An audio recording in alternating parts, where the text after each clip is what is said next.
Well, hello, GH Daily Recap fans. Today's Daily Recap is for Friday, January the 30th, 2026, last GH episode of January. Wow. Slow, because guess what next week is, everybody? Next week starts February sweeps. So they're saving the good stuff for next week. That better be what's happening, right? Because remember the days we would celebrate no Drew, no Willow? I want to see Drew in the condition he's in. I want to see him not be able to communicate, and I want to see Willow torturing him.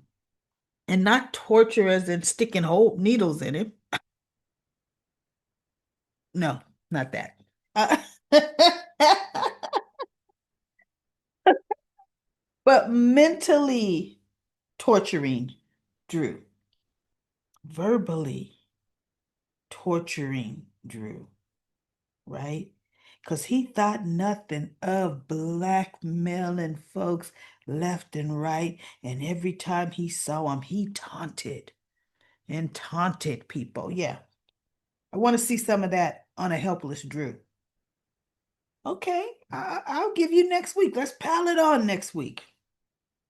But I don't want to hear, oh, he's already shipped to some facility for long-term care. No, that's that. Nope, I'm not having it. I'm not having it. So anyway, Portia's still stuck at Trina. She's trying to get up at the middle of the night to get some water. Stubs her toe badly, apparently. And Trina didn't have the ice pack. Jocelyn forgot to put it back. And they talk again. And Trina pretty much doesn't give a budge. She says, I don't think I can forgive you the way you treated my dad. And her biggest thing is, yeah, you cheated on him, but her biggest thing was you let him and us believe this baby was his. She goes, it's the same thing you did with me. And she calling Taggart Taggart. Remember she told Taggart, you'll always be my dad? Dad? Taggart. Right. Trina see Taggart tomorrow. She said, hey, Taggart, where you been? Come on now, right? So anyway, Portia says, Trina, you're old enough now. You're old enough to know that adult relationships are complicated. And she says, yeah, I am. But I'm also old enough to know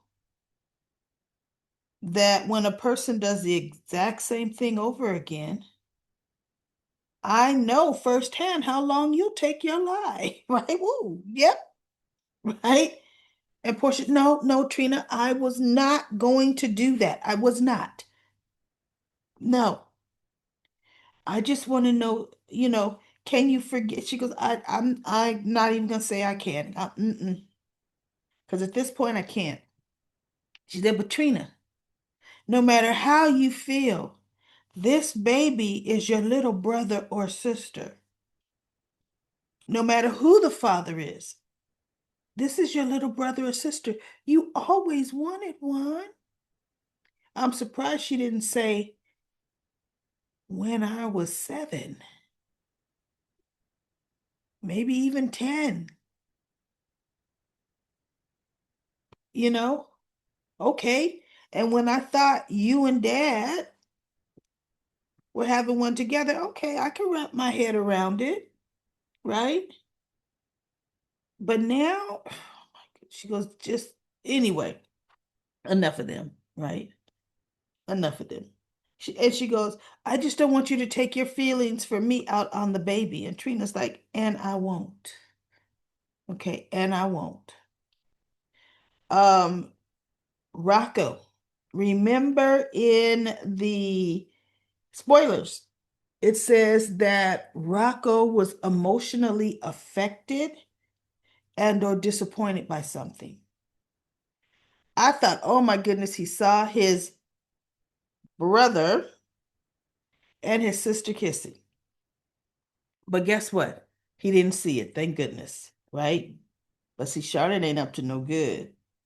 She gonna be playing with Danny. And in comment corner, somebody said Charlotte likes older boys. She and Jake had a thing. She was crushing on Jake. And Jake, before he left, was crushing on her. Charlotte is definitely older than Danny. We don't need to have her dipping back there to a kissing cousin. We don't need to. And people are saying we're trying to figure out the family lineage. We've got Mikos over here, Victor over here. They're brothers. Mikos, I think I said Mikos was here, right? Mikos is married to Helena. Victor has an affair with Helena. Thus, wait, Valentine is born, right? Valentine is level 1. Mikos has an affair with Alexis's mother. We still got Helena in the middle. Victor bypassed her on that kid. Alexis is out over here, but she's still Mikos's level 1. Now, my son is really good at first cousin, second cousin, because there's a whole thing called first cousin once removed. I'm not the once removed, none of that. For the sake of this example, Alexis and Valentine are first cousins. I may have, like I said, I'm not good on the first cousin, second cousin, twice removed, and all of that crap. First cousins, Alexis and Valentine. Valentine now has Charlotte. She's level 3. Alexis has Sam, level 3, down the family tree. Sam has Danny, level 4. Charlotte's level 3 on the Cassadine family tree. Danny is level 4 on the Cassadine family tree. Cassadine blood runs through both of them. There we have it. Okay. Well, what Danny was disappointed in is they told him that, what Rocco is disappointed in, not Danny. They told him that Danny took Charlotte to see her father.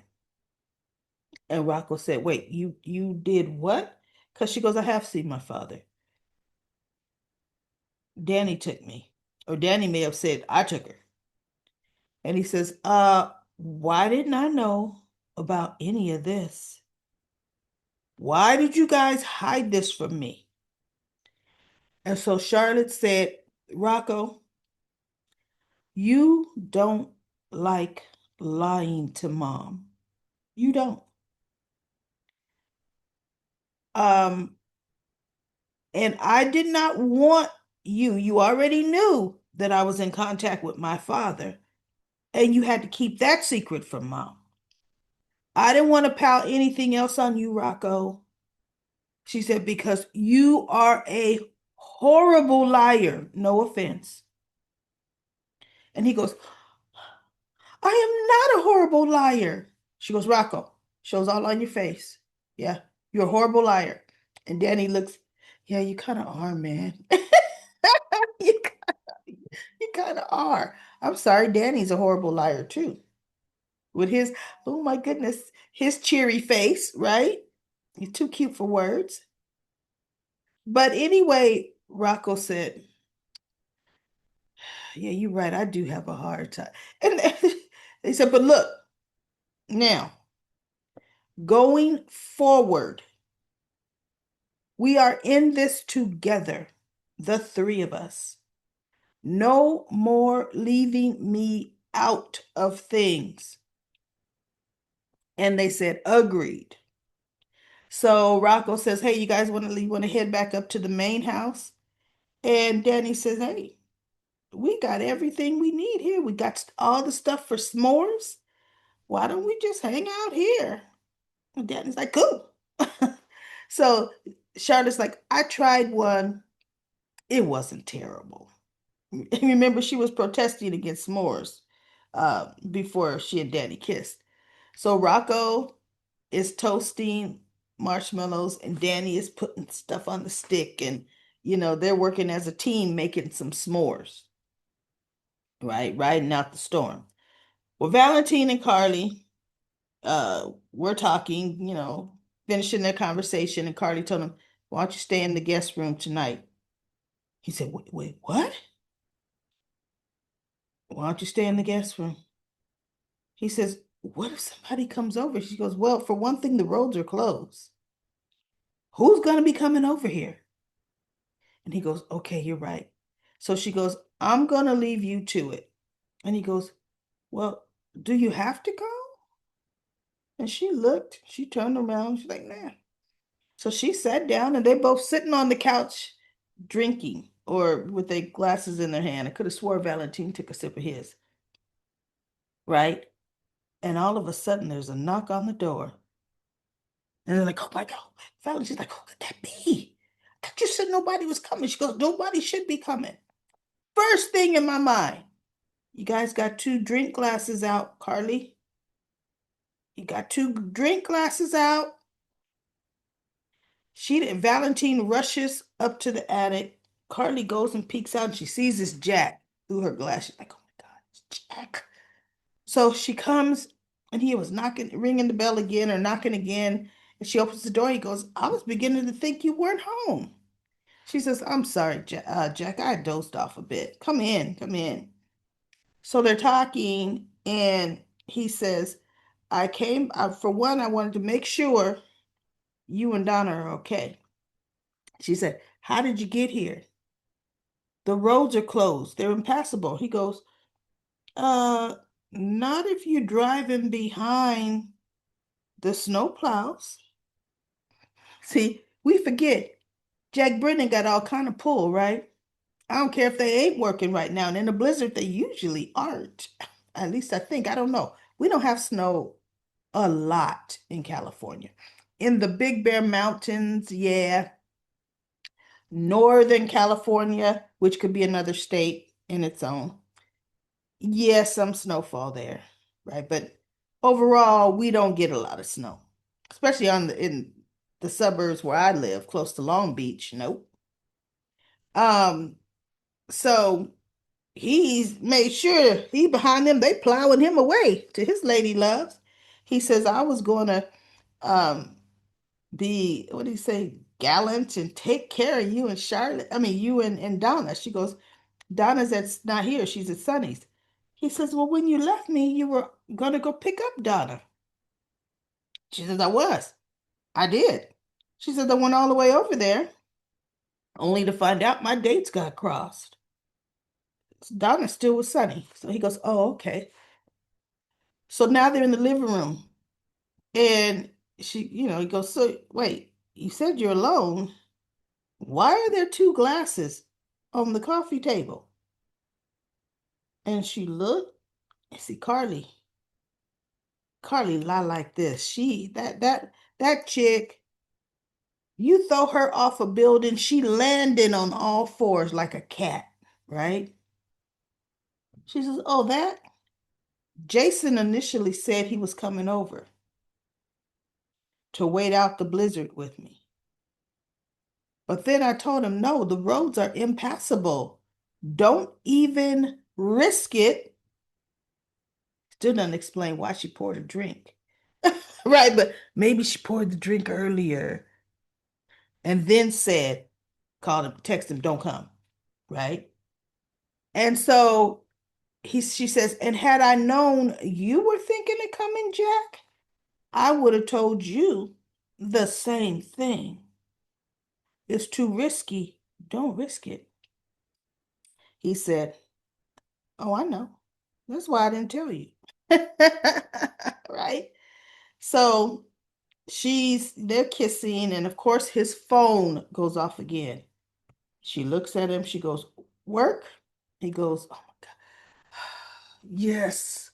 So he walks out to the other room. He takes his phone call and he was gone a minute. And so she goes out to her little foyer area and she's looking in her mirror, the one that she pulled Willow in when Willow was a hot mess in her wedding dress, mascara everywhere. And look at yourself, right? So she's looking at herself and she's like, "Oh God." She's like, "Carly, you can do this. You can get through. You could do it." Right? So she, you know, her hair, and she goes into the living room, and Jack finally comes back. He goes, "My phone is officially off for the night." And he tosses it across onto her. I guess they didn't even show us where he tossed it, but it didn't hit the ground hard. So on a chair across over there. And they start kissing, and Carly could do it. So you know what that means, right? Carly could do it. But then again, and I'm just going to say this to say it, don't judge me, and ain't nobody judging you. How many of us women haven't had to fake it? Come on now. We good at that. So anyway, that's all I'm going to say. So anyway. um now let's go to Jocelyn. Column says, "I need to go check the grounds, excuse me, and make sure this place is still battened down." She goes, "Sure." Soon as he leaves the room, you know what that chick does? Runs right over to his stuff, picks it up, and his phone, I think, falls out. And the book he's taunting Anna with falls on like the table. Or maybe it hit the floor, who cares? She picks it up, and the picture on it looks like Anna. Remember, Faison had that book, or he wrote the book or had it written. Because it's written about Anna or for Anna. No, it's about Anna. So he walks in. He goes, "You like what you're reading?" Oh, but before that, she beat him in chess. And he goes, "You're not who you say you are." He goes, "No, there's more to you than you're saying." She said, "Why? Because I beat you in chess?" He goes, "Yeah, that's exactly why. Very few people can beat me in chess." She says, "I've been playing chess since I was a little girl. My father taught me." He says he prided himself on it's a strategic and a thinker's game. So I had to master it. And yes, I did take your queen. Right? So then he says he got to check the grounds.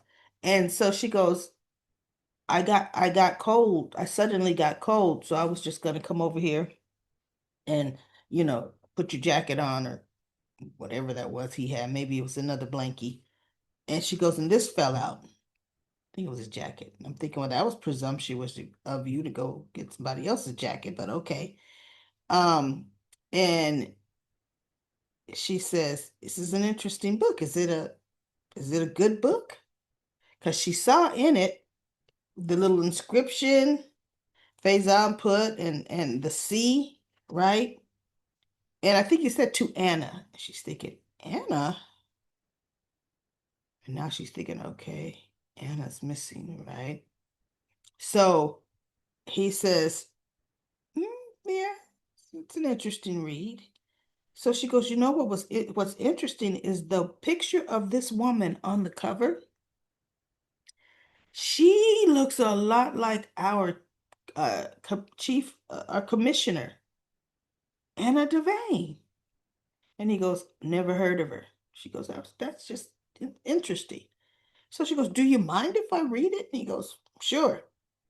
So he picks up his phone, and he only had like weather alerts on it, nothing that. And plus his phone, he's WSB, it better have been encrypted. and password protected with his eyeball, right? Look, he had to take that eyeball out and put it on there to get that high security phone to open up. But anyway, um, she's sitting across the room in the chair she was in. He's sitting across the room in another chair. He's on his phone, but he's looking at her in his phone. She's reading the book. She's looking at him. She turns another page, looking at him. And I'm thinking, okay, how's Jocelyn gonna get out of this?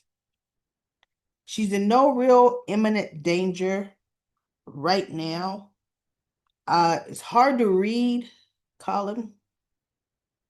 I do believe Sidwell and the gang may come home and she's there sleeping in that chair in the living room, right? Um, which will be her out. She'll tell that same stupid story. And we all know Lucas. Lucas believes everybody's stupid stories. So he'll swallow that down and he'll escort her out, you know, to her boat and or with that blizzard, the boat might sink, so they may need to take the launch. She may take the launch back home. But anyway, guess what, everybody? Britt tells Jason everything. Everything. From she thought she did die to waking up. She says Colum was the first person she ever saw. And he was the one that uh first introduced her to the drug. And she said, this serum or this, what is it called? It's not serum. This, I want to say concoction, but that ain't the right word. Serum is a better word for it.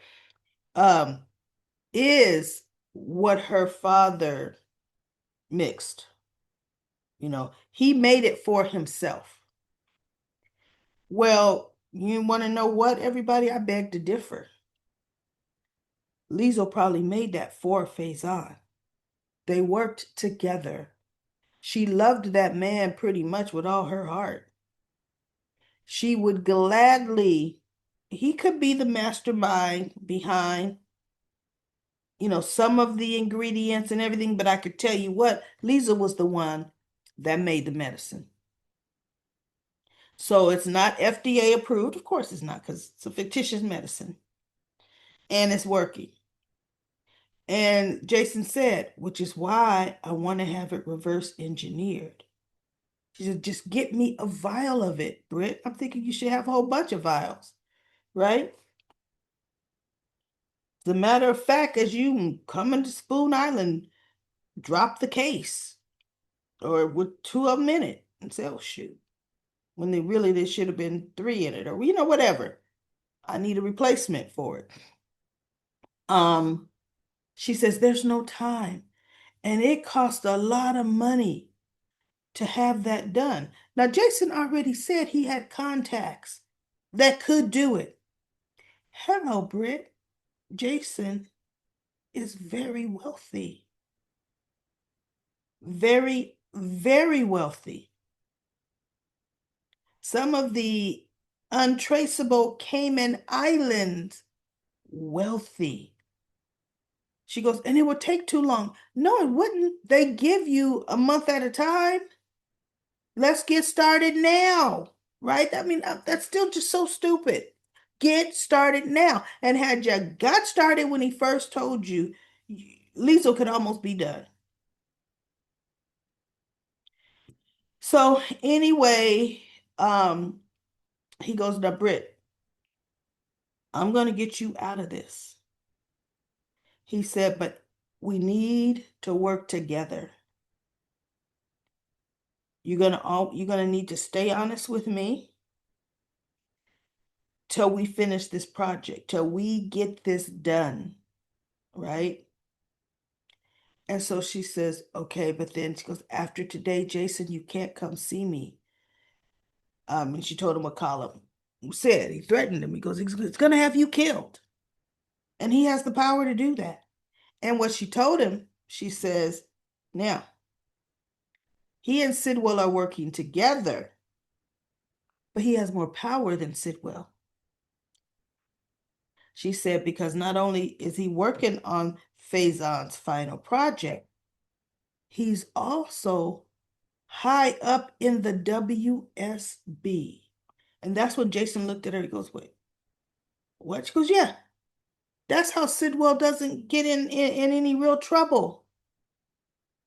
He takes care of a lot of things for Sidwell to make sure Sidwell can operate the way he's operating. Column has a lot of pull. So Jason's like, okay, that's interesting, right? She told him how she's threatening Rocco and her mother, right? I'm thinking, well, your mama could take care of herself, girl. Come on. But anyway, um, they're gonna work together. So Jason says, well, if this is our last night, then we might as well make the most of it. So they hit the sheets. So now we have Carly hitting the sheets, Jason and Britt hitting the sheets.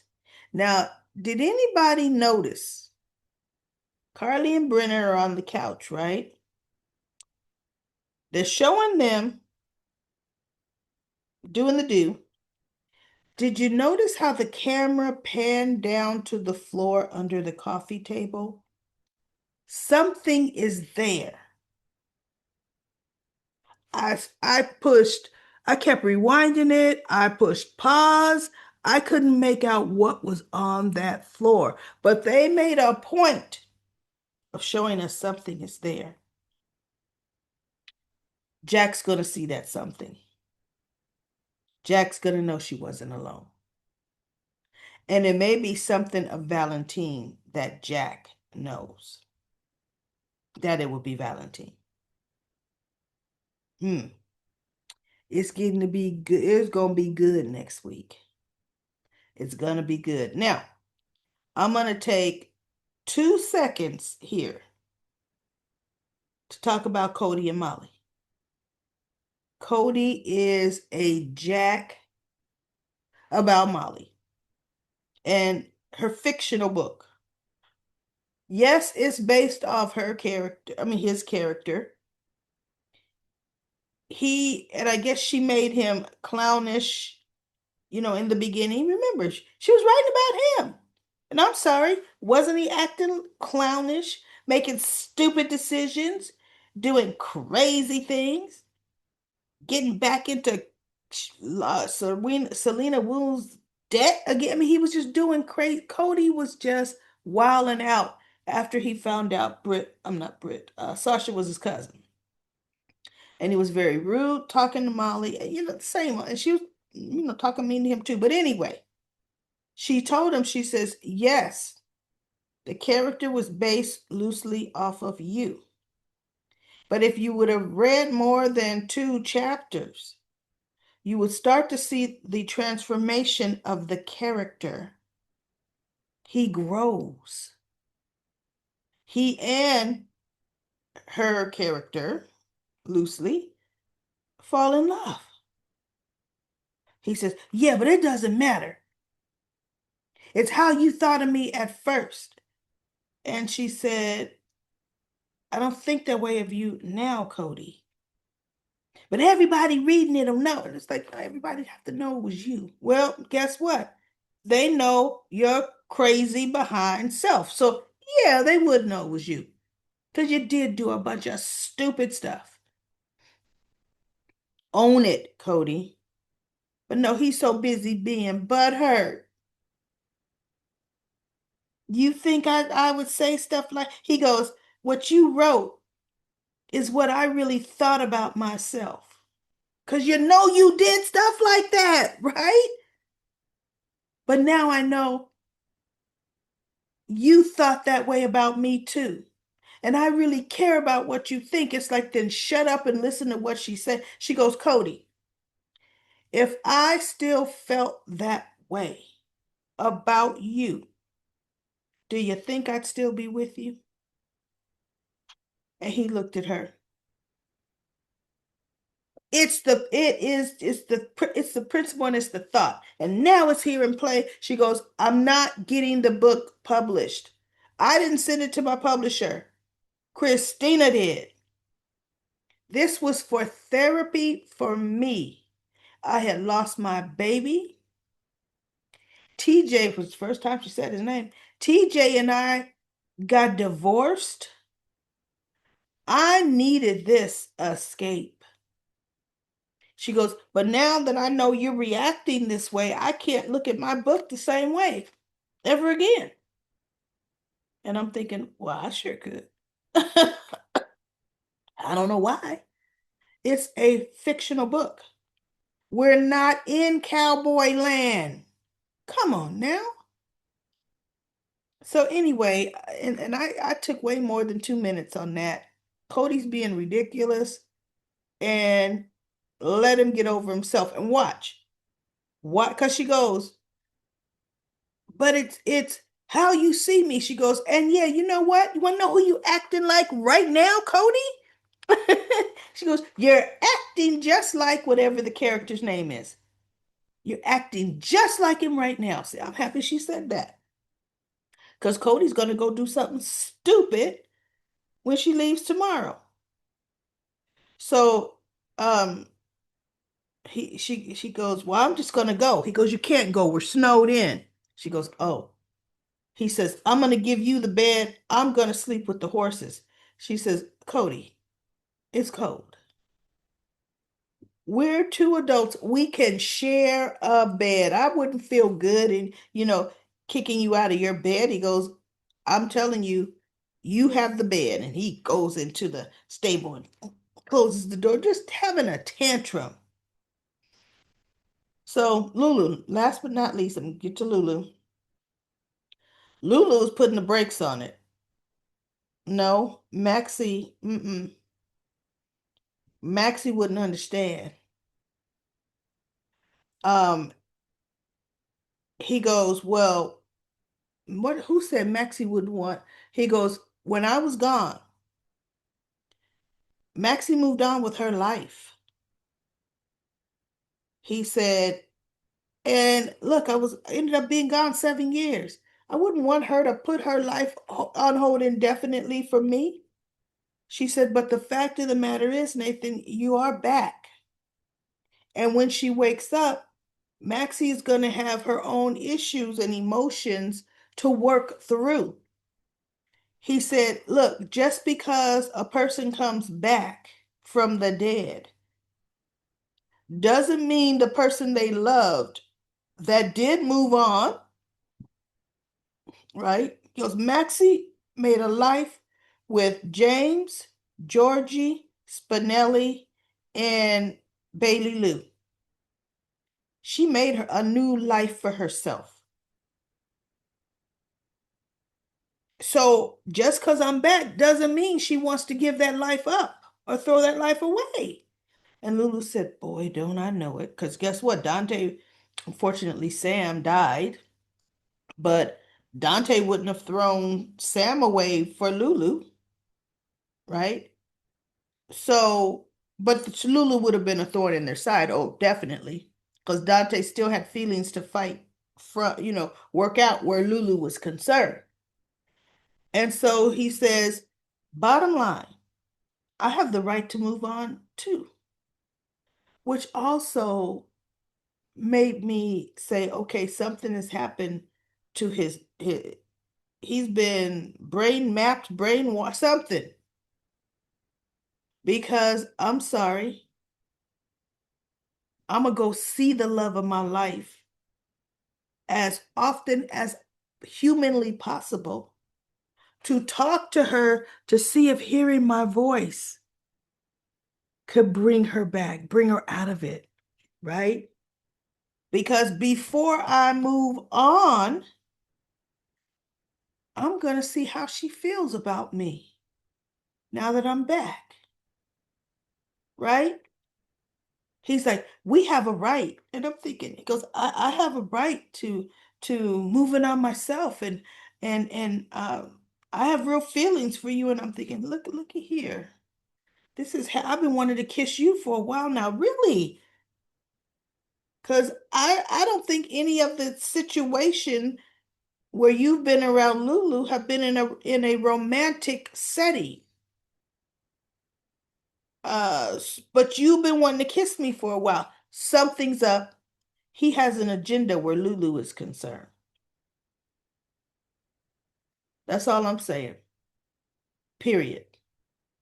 So Valentine's Day is coming up. He's persistent that he has feelings for Lulu. And Lulu says, and I have feelings for you too, but they're not right. And Maxie wouldn't understand it. And he said, yeah, but when he said, I've been wanting to kiss you for a long time, she goes, that kiss sure did feel good. And he said, yeah. And I thought, bingo, clue number one. All you got to do is kiss me again and we'll hit the sheets. Because that kiss sure did feel good. I watched the kiss, everybody, and I thought, well, that needs a little work. You know, I wasn't that convinced. I mean, truth be told, and I'm a Jason Britt fan. The kiss Jason gave Britt, that hasn't been one of their best kisses. They've had better kisses than that one, right? I was like, I rewound it and I said, okay, something's a little lackluster with this kiss here. Huh, right? So we got Valentine up in the attic laying there thinking, and I honestly believe he's thinking more about Charlotte. But he and Carly, he's thinking, well, this was a surprise, right? And he got to be extra quiet because Jack is in the house and gonna be in the house all night. So that's it, everybody. I'm not gonna do comment corner today. Y'all did a great job, but hopefully with the Cassadine family tree, that kind of answers a few questions. But I'll be back on Monday with which will be the 2nd of February for another daily recap of General Hospital.